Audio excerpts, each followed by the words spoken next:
ٹھیک ہے نا جی. اچھا وہ حضرت علی کے ساتھ ہے.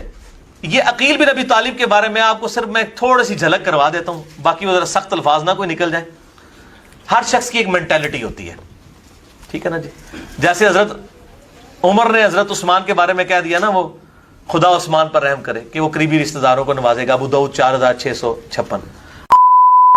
جیسے حضرت عمر نے حضرت عثمان کے بارے میں کہہ دیا نا, وہ خدا عثمان پر رحم کرے کہ وہ قریبی رشتہ داروں کو نوازے گا, ابو داؤد 4656.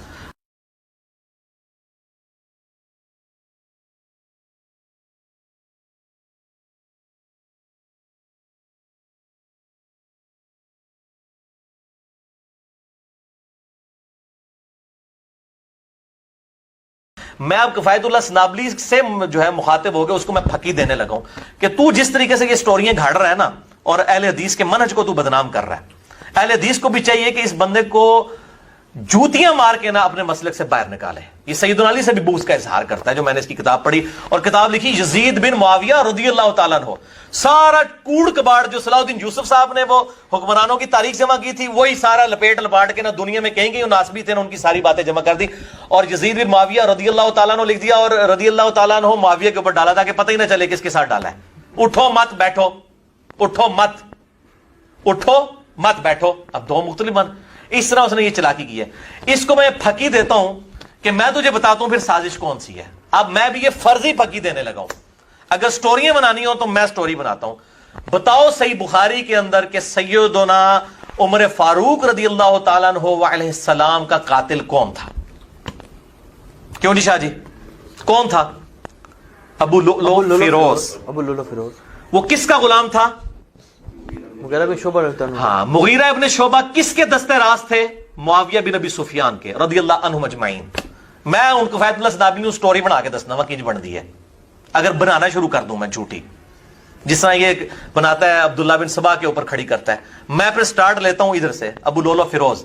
اور بخاری میں شاہ جی موجود ہے کہ سیدنا عمر فاروق کو جب اس نے زخم لگایا تو آپ نے کہا کہ اس کتے نے مجھے زخمی کر دیا ہے. ابو لؤلؤ فیروز نے, اس نے پہلے حضرت عمر کو دھمکی دی تھی. مغیرہ ابن شعبہ نے نا اس کی آگے شکایت کی تو حضرت عمر نے اس کو تھوڑا ڈانٹا تو, اور پھر وہ کہا کہ جی یہ چکی بناتا ہے. اس نے کہا میں عمر ایسی چکی بناؤں گا جس کی گردش جو ہے نا وہ مشرق و مغرب میں سنی جائے گی. تو حضرت عمر نے کہا اس نے مجھے جو ہے نا وہ دھمکی دی ہے. صحیح مسلم میں آتا ہے کہ حضرت عمر نے ایک خواب بھی دیکھا تھا کہ ایک مرغے نے مجھے ٹھونگ ماری ہے خواب میں, اس کی انہوں نے تعبیر کی کہ مجھے اس طریقے سے قتل کیا جائے گا.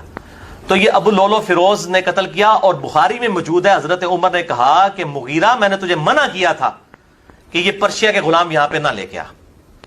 تو ہم پوچھتے ہیں یہ مغیرہ ابن شعبہ یہ غلام کیوں لے کے آیا جب حضرت عمر نے منع کیا تھا؟ حضرت عمر کی نافرمانی کیوں کی مغیرہ ابن شعبہ رضی اللہ تعالیٰ عنہ نے؟ خلیفۃ المسلمین کی بات کیوں نہیں مانی؟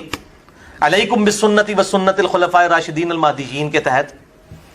صحیح بخاری کے اندر آپ کو کہیں بھی الفاظ نہیں ملیں گے جی مرزا نے جھوٹ بولا نا. اور بخاری میں موجود ہے کہ حضرت عمر نے کہا کہ مغیرہ میں نے تجھے منع بھی کیا تھا کہ یہ پرشیا کے غلام یہاں پہ نہ لے کر آ. تو یہ ابو لؤلؤ فیروز نے قتل کیا. اور بخاری میں موجود ہے حضرت عمر نے کہا کہ مغیرہ میں نے تجھے منع کیا تھا کہ یہ پرشیا کے غلام یہاں پہ نہ لے کے آ. تو ہم پوچھتے ہیں یہ مغیرہ ابن شعبہ یہ غلام کیوں لے کے آیا جب حضرت عمر نے منع کیا تھا؟ یہ صحیح بخاری میں کہیں بھی الفاظ نہیں ہے. علم مرزا جی کی خدمت میں ہم صحیح بخاری رکھتے ہیں. یہ صحیح بخاری ہے جلد نمبر 5 کا صفحہ نمبر 132. امام بخاری رحمۃ اللہ علیہ نے کتاب فضائل اصحاب النبی میں باب کسل بیت والاتفاق علی عثمان بن عفان اس کے تحت حدیث نمبر 3700 نقل کی, جس کے اندر یہ الفاظ ہیں کہ عمر رضی اللہ تعالیٰ نے فرمایا ابن عباس دیکھو مجھے کس نے زخمی کیا ہے. ابن عباس رضی اللہ عنہ نے تھوڑی دیر گھوم پھر کر دیکھا اور آ کر کہا مغیرہ رضی اللہ عنہ کے غلام نے آپ کو زخمی کیا ہے. عمر رضی اللہ عنہ نے دریافت فرمایا وہ جو کاریگر ہے؟ جواب دیا کہ جی ہاں. اس پر عمر رضی اللہ عنہ نے فرمایا اللہ اسے برباد کرے, میں نے تو اس سے اچھی بات کہی تھی. اللہ تعالیٰ کا شکر ہے کہ اس نے میری موت کسی ایسے شخص کے ہاتھوں نہیں مقدر کی جو اسلام کا دعوے دار ہو. تم اور تمہارے والد عباس اس کے ہی خواہشمند تھے کہ اجمی غلام مدینے میں زیادہ سے زیادہ لائے جائیں.